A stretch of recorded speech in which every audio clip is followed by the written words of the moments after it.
안녕하세요. 저에게는 아주 속 시원한 일이 있었는데요. 저 혼자 알고 있긴 아까워서 이렇게 사연으로 공유를 하려고 합니다. 저는 동아리 친구로 만났던 남친과 결혼을 하게 되었습니다. 연애 때는 다들 그렇겠지만 저희도 서로 죽고 못 사는 사이였어요. 사랑밖에 남 몰라 하던 시절이었죠. 그렇게 저희는 3년의 연애 끝에 결혼 약속을 잡게 되었는데 사실 형편으로만 보자면 결혼은 좀 힘든 상황이긴 했습니다. 왜냐면 저랑 남친은 대학 졸업 후에 같이 동거를 하면서 작은 토스트 가게를 운영했었는데요. 장사가 그렇게 잘 되는 건 아니다 보니 그냥 생활비만 버는 수준이었거든요. 취업보다는 장사를 해보자며 호기롭게 문을 열었지만 생각보다 장사가 잘 되진 않았어요. 저희 토스트가 맛있다는 단골 분들도 있지만 사실 지금 생각해보면 저희 가게가 크게 경쟁력이 있는 건 아니었거든요. 나름 남친과 유명한 토스트집 다니면서 신메뉴도 만들어보고 소스도 바꿔보고 홍보도 직접 발로 뛰어보고 했지만 그냥 소소하게 겨우 월세랑 생활비만 버는 정도였습니다. 저희는 그때 14평대의 오피스텔에 살고 있었어요. 주로 대학생들이 많이 사는 그런 곳이었죠.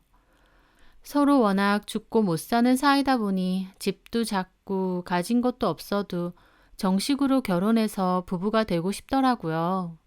지금 생각해보면 철딱서니가 없긴 했지만 그래도 저희는 마냥 행복했습니다. 돈이 많아야 꼭 행복한 건 아니니까요. 그렇게 저희는 결혼을 하겠다고 했어요. 워낙 저랑 남친이 좋아 죽는 걸 알았던 저희 부모님은 결혼 허락을 해주셨고 시부모님도 우리가 도움 줄 건 없으니 너네 알아서 살라고 하며 허락은 해주셨습니다. 저희는 돈이 많지 않다 보니 작게 스몰 웨딩을 올렸고 그렇게 결혼 후 정식 부부가 되었어요. 남들이 보기엔 초라하고 작게 시작했을지언정 저희는 행복하고 만족하니 다 좋았습니다. 그런데 저희가 좋다는데 다른 사람도 아니고 저희 형님은 참 저희를 불쌍하고 안이 꼽게 보시더라고요. 저희 형님은 번화가에서 큰 프랜차이즈 고깃집을 운영하고 계셨어요. 아주버님은 회사에 다니시고 형님과 형님네 어머님이 운영하시는 건데 나중에는 형님 어머님은 손을 떼셨다고 했습니다. 그 고깃집은 규모도 있고 장사도 꽤 잘 됐죠. 그러다 보니 저희 시댁에서 형님의 입김은 아주 셌습니다. 시부모님도 그렇고 아주버님도 꼼짝 못하셨죠. 돈을 워낙에 잘 버셨으니까요. 저희가 결혼한다고 했을 때 형님이 그렇게 혀를 차면서 저희 남편더러 뭐라고 하셨대요. 도련님, 그렇게 어린 나이도 아니구만. 생각이 없어요? 무슨 어린애들도 아니고 사랑만 있으면 되는 게 결혼인 줄 아세요? 저희 형편껏 알아서 작게 시작할 건데요, 뭐. 이렇게 세상 물정을 모르셔. 작게 시작하면 계속 그렇게 작게 사시는 거예요. 도련님도 그렇고 결혼한다는 그 여자친구도 그렇고 어쩜 둘 다 그렇게 똑같을까? 저희 남편은 기분은 너무 나빴지만 그래도 형수님이니까 그냥 꾹 참았대요. 막말로 돈이라도 척척 보태주면서 입대는 거면 말도 안 합니다. 아주버님이 그래도 동생 결혼한다는데 돈이라도 좀 보태주자 했는데 형님은 우리가 부모야? 돈을 왜 보태줘? 우리 결혼할 때 도련님은 한 푼이라도 보태준 거 있어? 그랬대요. 아주버님과 형님 결혼할 때 저희 남편 고등학생이었습니다. 그런데 뭘 보태주고 말고 하나요? 딱히 도움 주는 것도 없으면서 돈도 없이 결혼한다며 남친더러 고생길이 훤하다면서 엄청 잔소리는 많이 하셨대요. 저한테는 아무 말 안 했냐고요? 아니요. 그럴 리가요. 동서될 사람인 저한텐 더 했죠. 결혼 전에 남친네 집에 놀러 갔었는데 주방에 있는 저에게 다가와서 그러더라고요. 미성 씨, 아니 이제 결혼하기로 했으니까 동서라고 해야 되나? 편하게 부르세요. 저는 그래도 형님이다 보니 잘 지내고 싶었습니다. 하지만 형님은 저를 보며 혀를 끌끌 차더라고요. 아, 동서. 내가 동생 같아서 하는 소린데 그 웃는 얼굴도 얼마 못 가겠다. 네? 왜 그렇게 철이 없어? 어떻게 보면 우리 도련님이나 동서나 참 천생연분이긴 해. 뭐가요? 돈도 없이 그 코딱지만한 집에서 신혼 시작할 거라며. 둘이서 운영하는 그 토스트 가게인가 뭔가는 월세 내기도 빠듯하고. 저는 뭐라고 말해야 될지 모르겠더라고요. 그래서 그냥 어색하게 웃으면서 그렇긴 한데 같이 살면서 열심히 벌면 될 것 같아요. 아이고, 참 팔자 좋은 소리 한다. 가난이 문으로 들어오면 사랑은 창문으로 나간다는 소리가 있어. 분명히 구질구질하게 살 텐데 동선의 부모님은 괜찮으시대? 딸이 그러고 살아도? 저는 형님이 왜 저에게 저런 말을 하는지 이해가 되지 않았습니다. 기분도 엄청 나빴고요. 나중에 남친에게 듣기로는 형님도 처음 결혼할 때 많이 가난했대요. 아주버님도 돈이 별로 없었으니까요. 그런데 형님이 친정 어머니랑 의기투합해서 고깃집을 열었고 생각보다 장사가 엄청 잘 됐대요. 그러면서 점차 규모도 늘려간 거고요. 갑자기 돈을 엄청 잘 벌게 되면서 돈 없는 걸 엄청 무시하고 괄시하는 성격으로 변했다는 겁니다. 돈 맛을 뒤늦게 본 졸부 마인드, 딱 그거죠. 저는 그냥 저희 알아서 잘 산다고 말씀드리고 말았어요. 아주버님하고 형님은 저희 결혼할 때 TV를 사주셨어요. 그것도 감사한 일이긴 한데 TV 하나 사주고 얼마나 입을 댔는지 모릅니다. 저희는 고맙다고 했는데 거기다 대고 그 코딱지만한 집에 이렇게 큰 TV가 필요한지 몰라. 나중에 이사 갈 거 생각해서라도 큰 거 사는 게 좋지. 이사 갈 수 있을지 없을지 모르지. 어쩌면 더 작은 집으로 가게 될지도 모르고. 꼭 저렇게 초치는 소리를 하더라고요. 좀 짜증났지만 그래도 그때까진 형님도 힘들게 사셨던 때가 있어서 우리가 걱정이 돼서 저러시나 보다 좋게 생각했습니다. 그렇게 저희는 결혼을 했어요. 넉넉지는 않았지만 그래도 참 행복했습니다. 같이 장사하고 장사가 끝나면 같이 정리하고 수고했다며 손을 꼭 붙잡고 집으로 돌아오고 장사가 잘 되는 날이면 기분 좋아서 맥주에 야식도 먹고 쉬는 날에는 같이 영화도 보러 가고 공원에 산책도 갔죠. 남들처럼 비싼 차, 고급 음식, 해외여행 그런 건 아니더라도 참 행복했습니다.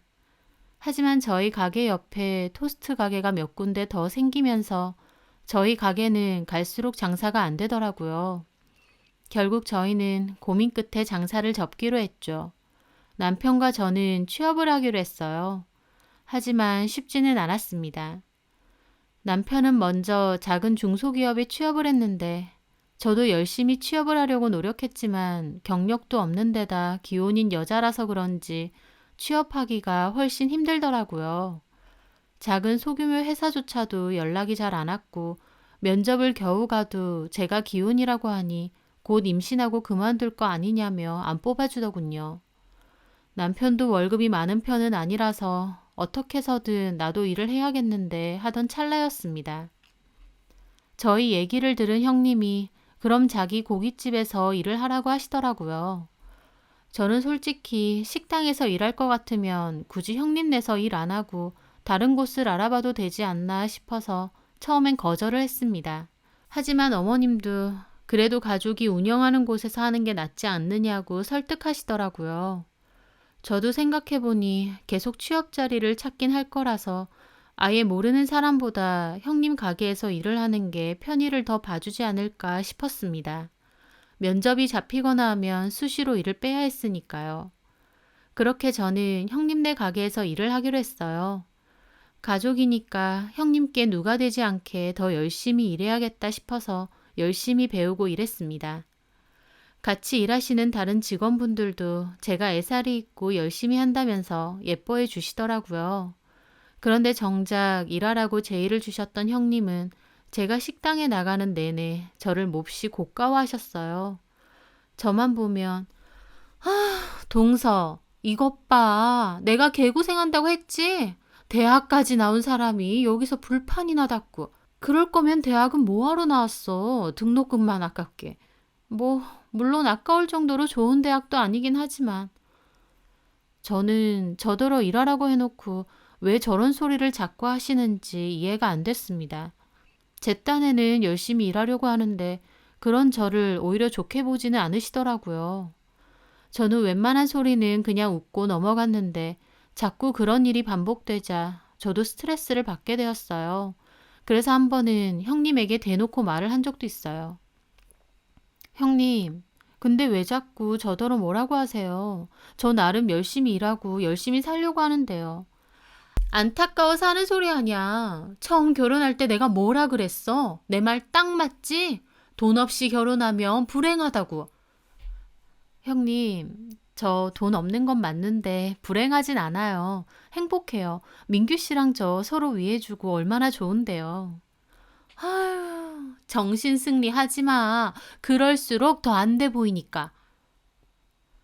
형님은 제가 하는 소리는 다 정신승리라고 하더라고요. 제가 행복한 척 하는 거라고요. 저는 일을 할수록 형님 때문에 짜증이 났습니다. 그리고 한 번은 그런 일도 있었어요.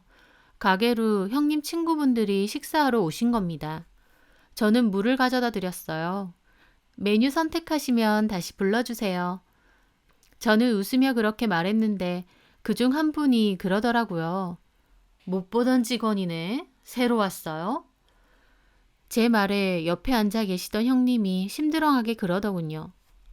얘가 우리 동서야. 내가 전에 말했던. 형님 말에 친구분들도 그렇냐며 저를 다시 봤습니다. 도대체 친구들한테 저에 대해 무슨 소리를 했나 싶긴 한데 그래도 그냥 웃으면서 자리를 뜨려고 했죠. 근데 뒤에서 들리는 소리가 그래도 네 말보다는 착하고 싹싹해 보이는데? 아, 원래 저렇게 생각 없는 애들이 실실 웃고 착해 보이고 그래. 진짜 열받더라고요. 그러면 가게에서 일하는데 인상 쓰고 다녀야 되나요? 제가 뭘 하든 저를 안 좋게만 생각하는 형님이었습니다.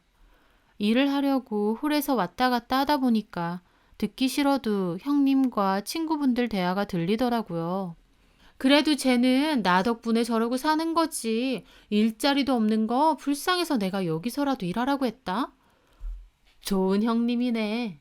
그러니까 쟤를 누가 받아주겠니? 얼핏얼핏 들리는데 못 들은 척 하려고 하니 정말 고역이더라고요. 도대체 내가 왜 형님과 얼굴도 잘 모르는 형님 친구분들의 뒷담 대상이 되어야 되는지 이해가 되지 않았습니다. 그날 남편에게 울면서 이 모든 사실을 다 말했고 남편도 화를 내며 그냥 거기 그만두라고 하더라고요. 그냥 그만두자.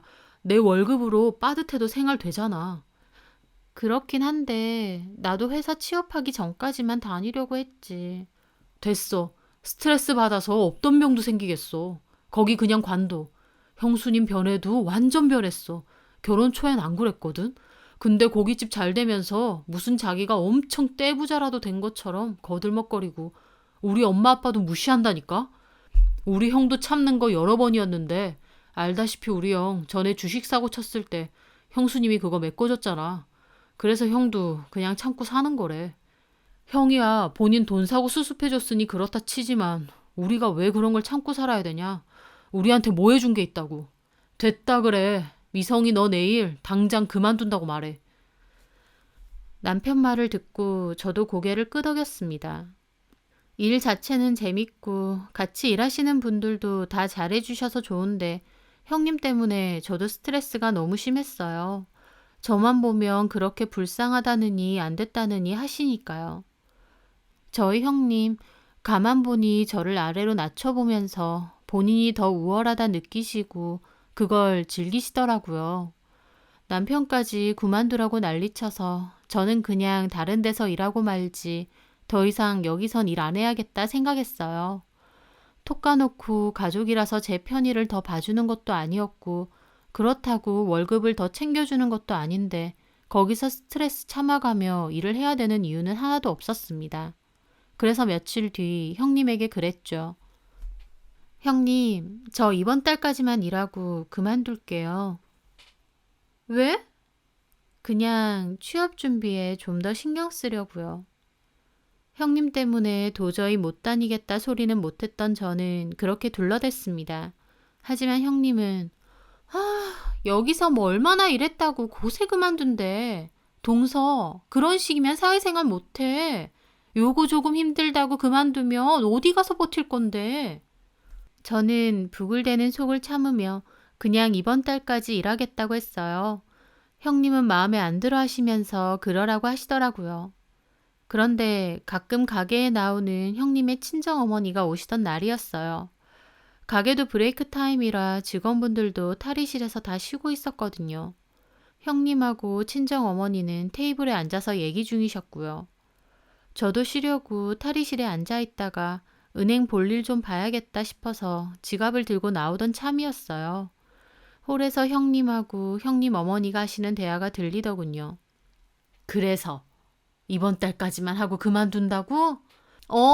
고작 4달이라고 간둔대. 저런 썩어빠진 정신머리로 어디 가서 일을 해? 그러게 말이야. 다른 데 가서도 그러면 욕 처먹지. 저는 제 얘기를 하는구나 싶어서 확 기분이 언짢아졌어요. 그만두는 것도 저렇게 욕을 하나 싶었고요. 하지만 저러고 있는데 대놓고 지나가는 것도 좀 이상한 것 같아서 다시 못 들은 척 탈의실로 돌아가려고 했는데 멍청하고 생각 없어서 그렇지 뭐. 쥐뿔도 없으면서 결혼부터 덜컥 하는 것 봐. 그러니까 저러고 살지. 나는 저런 애를 딸로 나올까 봐 무섭다니까. 그러게 말이다. 여자라면 너처럼 야무지고 똑 부러져야지. 그럼 대학 실컷 보내놨더니 남자랑 동거나하고 되도 않는 장사한다고 하다가 말아먹고 한심해 정말. 이것도 봐. 내가 지 생각해서 일하라고 했는데 꼴랑 4개월 일하고 때려치잖아. 하여튼 쟤나 우리 도련님이나 골빈 것들끼리 잘 만났어. 평생 저러고 살라지 뭐. 저는 그 소리를 듣는데 너무 화가 나더라고요. 제가 도대체 형님에게 저런 소리를 들을 이유가 뭔가요? 저는 걸음을 돌려 형님 앞으로 갔습니다. 형님, 지금 말 다 하셨어요? 깜짝이야. 뭐야? 언제 여기 있었어? 저 없을 때 왜 제 얘기 자꾸 하세요? 형님은 잡아떼시더라고요. 내가 언제? 동서 얘기 아닌데? 제가 다 듣고 하는 소리예요. 말 나온 김에 한번 물어볼게요. 제가 형님한테 무슨 피해 드린 거 있어요? 왜 자꾸 제 뒤에서 제 얘기하고 다니시냐고요. 저 여기서 일하면서 나름 형님한테 폐 안 끼치려고 정말 열심히 일했어요. 근데도 뭐가 못마땅해서 자꾸 저를 욕하시는 거예요. 제가 따지자 형님도 코웃음을 치시더라고요. 욕이라고 생각하면 안 되지. 내가 보기에 오죽 동서 상황이 안 돼 보였으면 그러겠어? 제 상황이 어떤데요? 돈도 없으면서 결혼부터 덜컥 하질 않나. 대학생 애들이나 사는 오피스텔에서 신혼살림 차리고 그러다가 앞으로 계획에도 없는 임신하겠지. 쥐뿔도 없어서 애도 지질이 궁상으로 키울 거고. 저는 기가 막혀 따졌습니다. 악담하세요? 있지도 않은 애까지 욕하세요? 너 같은 애들 딱 그러고 사니까 하는 소리야. 나는 동서가 그러고 살게 불보듯 보이니까 걱정돼서 하는 소리고. 동서, 세상이 만만해? 지금이야 행복하겠지. 그치만 시간 좀만 지나봐. 내 발등 찍었구나. 형님이 말릴 때 결혼 안 했어야 되구나. 후회 안 할 것 같아? 후회하든 말든 제 인생이에요. 제 선택이고요. 형님한테 도와달라 한 적도 없어요. 근데 무슨 권리로 제 욕을 이렇게 하시냐고요. 제 말에 옆에서 형님은 얼굴을 구기며 더 뭐라고 하시더군요. 이것 봐봐. 지 위에서 해주는 말인데도 저렇게 눈 동그랗게 뜨고 성질만 발탁해서는. 형님! 제가 화가 나서 소리 지르자 이번엔 형님 어머니도 벌떡 일어나시더라고요. 이봐요, 정의동서. 형님이 틀린 소리 하는 것도 아니구만. 어디서 그렇게 큰 소리야? 형님은 지 생각해서 일부러 일자리까지 마련해줬구만. 이래서 검은머리 짐승은 걷어주는 게 아니라니까. 모녀가 아주 똑같더라고요. 저는 바로 탈의실로 가 제 옷하고 가방을 챙겨 나왔습니다. 그리고 형님 어머니에게 갔죠. 형님 어머님, 검은 머리 짐승은 걷어주는 거 아니라고요? 누가 누굴 걷어줬는데요?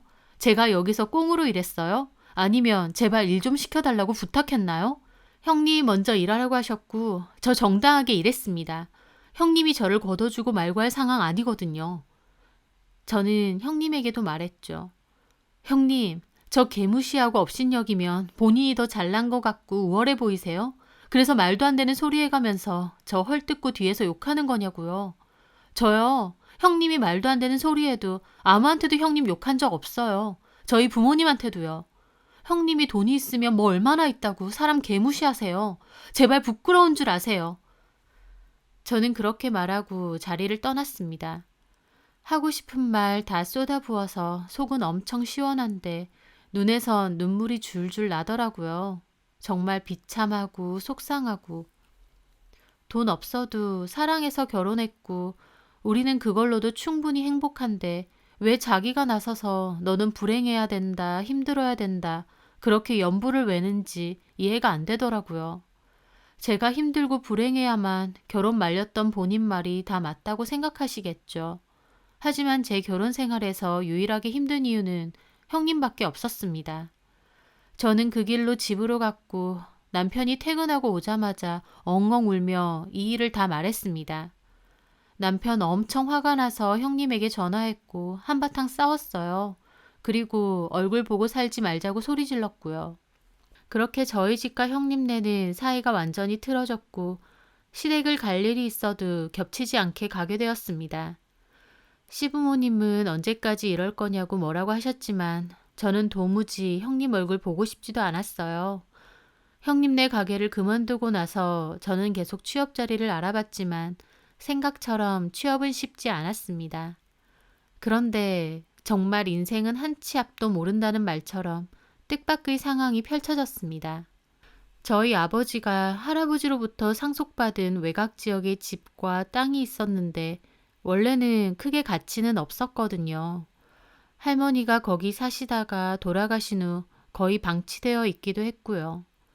그런데 거기에 소방도로 개설이 확정되면서 저희 집은 토지와 건물에 대한 보상금을 받게 되었던 겁니다. 평범했던 저희 집에 꽤나 큰 보상금이 들어오게 되었어요. 이런 얘기 남일인 줄만 알았는데 저희 집에도 생각지도 못한 대박이 터진 겁니다. 저희 부모님은 저에게 이 사실을 알려주셨고 저한테도 일정 금액을 주신다고 하셨어요. 너무 좋더라고요. 살면서 이런 일은 처음이었거든요. 남편도 엄청 기뻐하고요. 그 돈으로 집을 조금 제대로 된 곳으로 옮기고 싶기도 했는데 저는 생각을 달리 먹었습니다. 다시 장사를 시작하기로 마음먹은 거죠. 이미 장사를 한번 말아먹은 터라 섣불리 시작했다간 괜히 보상금까지도 말아먹을 위험이 크긴 했어요. 하지만 어차피 취업도 힘든 데다 예전의 실패를 밑거름 삼아 이번엔 좀 더 잘할 자신이 있었거든요. 토스트 가게 할 때도 그렇고 형님네 가게에서 일할 때도 손님 대하고 장사하는 일이 워낙 적성에 잘 맞다 싶기도 했고요. 저는 부모님께 이 일을 말씀드렸고 부모님도 너한테 주는 돈이니 알아서 하라고 하셨습니다. 저는 겁없이 무턱대고 장사를 했던 예전과 달리 이번엔 정말 많이 알아보고 열게 되었죠. 그렇게 저는 배달 도시락을 판매하는 가게를 열게 되었습니다. 나름 주변의 입지와 상권, 고객층 등을 열심히 따지고 알아본 후에 시작한 거였어요. 정말 죽기 살기로 열심히 했습니다. 그리고 제 노력의 결실처럼 매출은 꾸준히 좋아지기 시작했어요. 신선한 식재료에 신경을 특히 썼고 메뉴도 다양하게 준비를 했습니다. 가격도 합리적인 편이라서 꾸준하게 이용해 주시는 분들도 많더라고요. 다이어트 전문 도시락들도 만들어서 여성분들에게도 인기가 좋았고요. 제가 처음에 다시 장사를 한다고 했을 때 이 소식을 들은 형님은 엄청 비웃었대요. 한번 말아먹은 것도 모자라서 또 그러냐고, 얼마나 잘하는지 두고 보겠다고요. 하지만 보란 듯이 저희 가게는 자리를 잘 잡았습니다. 남편에게 우스갯소리로 회사 너무 힘들면 가게에서 같이 일하자고 할 정도로요. 하지만 남편은 장사가 잘 돼서 너무 좋지만 그래도 장사라는 게 또 언제 어떻게 될지 모르니까 자기는 회사에 계속 다닌다고 하더라고요. 저도 그 말에는 공감했습니다. 한 사람은 꾸준하게 돈을 버는 쪽이 훨씬 안정성이 있으니까요. 그런데 정말 남편 말대로 장사라는 게 언제 안 될지 모르는 게 맞는 것 같아요. 왜냐면 제가 일을 하고 1년 뒤 코로나가 터지게 되었거든요. 다행히 저희 집은 코로나가 터져도 괜찮았습니다. 오히려 매출은 더 좋아졌어요. 배달과 포장 전문이다 보니 때 아닌 코로나 특수를 경험하게 됐거든요. 코로나가 한창일 때 외식은 거의 안 하고 포장이나 집에서 배달을 많이 시켜 먹다 보니 저희 집도 그 덕에 매출이 상당히 높아진 겁니다. 단골도 확 늘었고요. 그런데 얘기를 들어보니 형님네 집은 저희 집과는 반대 상황이 됐더라고요. 외식 손님 자체가 확 줄어든 데다 거리두기랑 영업 제한 때문에 형님네 가게는 매출이 반토막 나다 못해 거의 없어질 지경이 된 거죠. 정말 아무도 예상치 못한 일이었을 겁니다. 그때 잘 되던 가게들도 문을 닫는 일이 많았으니까요. 형님네는 규모도 큰 데다 번화가에 있다 보니 월세도 엄청 많이 나갔는데 장사를 못하니 그 월세를 감당하기가 힘들어진 겁니다. 하지만 형님은 계속 버티셨다고 했습니다. 그렇게 시간이 지나면서 저희 집은 나름 탄탄한 단골층을 잡아서 꾸준한 매출을 잡고 있었는데 형님네는 결국 버티지 못하고 가게 문을 닫았다고 했어요. 코로나 때문에 가게가 그렇게 문을 닫게 된 건 정말 안타까운 일이었죠. 하지만 형님이 저에게 과거에 한 짓이 있기 때문에 형님 일은 전혀 안타깝지 않았습니다. 서로 연락 없던 기간 동안 형님과 제 상황이 아예 뒤바뀌게 된 겁니다. 사실 저도 하루하루가 너무 바빠서 형님 내를 신경 쓸 겨를도 없었어요. 그런데 시댁에 갔더니 어머님이 얘기를 하시더라고요. 형님은 코로나가 금방 끝나지 않겠냐며 이 가게를 어떻게 여기까지 키웠는데 놓냐면서 월세만 내면서 계속 버텼대요. 그러다 결국 빚까지 생기면서 가게는 문을 닫았고요. 아주버님은 무역회사에 다니셨는데 무역회사다 보니 코로나 직격탄을 맞으면서 희망퇴직 명단에 결국 올랐다고 하더라고요. 형님은 우리 가족 다 죽게 생겼다고 어머님에게 하소연했대요. 당장 내야 될 대출도 많다면서요. 형님은 장사가 한창 잘 될 때 무리해서 이곳저곳에 투자도 많이 하셨는데 그것도 휴지 조각이 되었대요. 돈 잘 번다고 떵떵거리던 형님은 하루아침에 생활비조차 없어서 힘들어진 지경이 되었던 겁니다. 그러면서 어머님은 저희한테 형님네 좀 도와주면 안 되겠냐 하시더라고요. 어머님도 그때 형님이 저에게 했던 말들 다 아십니다. 그래서 저는 죄송하지만 그렇게는 안 될 것 같다고 말씀드렸어요.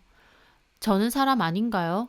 돈 없고 생각 없다고 그렇게 개무시할 때가 언젠데 이제 와서 도와주고 싶지는 않았습니다. 그날 저녁 어머님으로부터 그 얘기를 전해들은 형님이 전화가 왔더라고요. 동서, 어머님한테 들었는데 참 사람이 너무하네. 뭐가요? 못 도와준다 그랬다며? 네. 가족끼리 진짜 1억이야? 우리 당장 내야 될 대출금도 있어서 생활비까지 빠듯할 정도인데 가족끼리 그 정도도 못 도와줘? 저는 그 말에 코웃음을 쳤습니다. 그 전까지 그래도 어머님이 저렇게 부탁을 하시는데 조금이라도 도와드려야 되나 싶었던 제 생각이 무색해질 정도더군요. 형님, 무식하고 생각 없어서 돈도 없이 결혼한 동서한테 돈은 왜 빌려달라고 하세요? 뭐라고? 형님이 그러셨잖아요. 잊으셨어요? 제가 그런 말들을 하루라도 잊은 적이 있는 줄 아세요? 다 제 가슴 속에 상처로 차곡차곡 남았거든요. 제 말에 형님은 아무런 말이 없더라고요. 그러더니 동서, 그건 이미 지난 일이잖아. 내가 그땐 그냥 동서 상황이 답답해서 한 소린데 그런 걸로 아직까지 꽁에 있으면 안 되지. 답답해서 하는 소리면 그렇게 사람 면전에 대고 무시하는 말 해도 되는 거예요? 무시했다니. 그건 동서 자격지심이야. 끝까지 미안하다는 사과 하나 없이 제 자격지심이라고 하더라고요. 아, 제 자격지심이구나. 근데요, 형님, 그렇게 쫄딱 망하셔서 어떡해요? 뭐? 천년만년 부자로 살 것처럼 떵떵거리시더니 형님 왜 그렇게 되셨어요? 돈도 없고 빚만 쌓이고 거기다가 아주버님은 곧 퇴직까지 하셔야 된다면서요? 형님, 그러고 살아도 괜찮아요? 야, 너 말 다 했니? 형님은 소리를 확 지르시더라고요. 하지만 저도 얼마나 당한 게 많았게요. 형님은 부들부들 거리면서 소리를 지르시더라고요. 너 요새 돈 좀 번다고 눈에 뵈는 게 없어? 그러다가 쇠되는 거 한순간이야. 아, 형님처럼요. 뭐라고? 형님, 이런 데서 발끈하시면 그건 형님 자격지심인 거예요. 그쵸? 야, 너 말이면 다야? 뭐 이런 게 다 있어. 형님, 저한테 부탁하지 마세요. 형님 같으면 돕고 싶겠어요? 이런 전화도 하지 마세요. 저희 이런 전화할 사이 아니잖아요. 저희는 앞으로 그랬던 것처럼 계속 남남처럼 살아요. 형님도 저희 부부 보면 멍청하고 한심하다면서요. 멍청하고 한심하면 안 보고 살면 되잖아요. 똑똑하시고 야물딱진 형님께서 알아서 잘 하고 사세요. 그럼 끊습니다. 저는 그렇게 전화를 끊었어요. 그리고 차단도 했죠. 형님 저한테 따지려고 다시 전화하신 것 같은데 제가 차단해 놓으니까 저희 남편한테 전화해서 따졌다더라고요. 하지만 저희 남편도 형수님 그러는 거 아니라면서 형수님 돈 잘 벌 땐 개무시하고 우리 깔보더니 아내가 틀린 말 했느냐고 도리어 뭐라고 하고 전화 끊었대요. 그 일로 아주버님한테까지 푸닥거리 제대로 한 모양인데 아주버님도 질려서 제발 좀 그만하라고 하셨다더군요. 아주버님도 저희 남편한테 전화해서 진짜 같이 살기 힘들다며 하소연했고 형님은 자기가 돈 못 벌고 어려워지니 갈라서자는 거냐면서 또 아주버님하고도 싸우고 하여튼 정말 엉망진창이었습니다. 형님 입장에선 자기가 돈 없어지니 아주버님이 변했다고 생각하시겠지만 지켜본 바로는 아주버님도 정말 많이 참으신 거거든요. 돈 좀 번다고 시댁 식구들 무시하고 남편인 자기도 무시했으니까요. 저는 형님 같은 사람을 영원히 이해하지 못할 것 같습니다. 톡 까놓고 자기가 돈을 벌면 얼마나 잘 번다고 가족들을 그렇게 무시하나요? 다른 사람 무시하고 꼽주면 본인의 위치가 올라가나요? 저희 보고 한심하다고 손가락질하면 본인은 더 대단해지는 건가요? 사람 일 어떻게 될지 아무도 모르는 건데 저희 부부 한심하다고 그렇게 비웃을 땐 언제고 결국 본인도 본인이 제일 한심하다 느끼는 돈 없는 상태가 되었잖아요. 하지만 저희 형님 같은 사람은 영원히 모를 겁니다. 다른 사람한테는 상처를 줘도 본인이 받는 상처에는 벌벌 떠는 그런 사람이니까요. 그리고 형님이 그렇게 살아왔기 때문에 결국 힘들 때 손 내밀어 줄 사람도 없는 거고요. 어찌됐든 저도 더 이상 신경 끄고 살려고요. 없이 산다고 무시하고 깔보는 거, 그거 진짜 가족이라고 생각 안 하거든요. 저는 제 가족에게 잘하면서 그렇게 살려고 합니다. 똑똑하시고 똑 부러지는 우리 형님, 어련히 알아서 잘 사시길 바랄게요. 기나긴 제 사연 들어주셔서 감사합니다.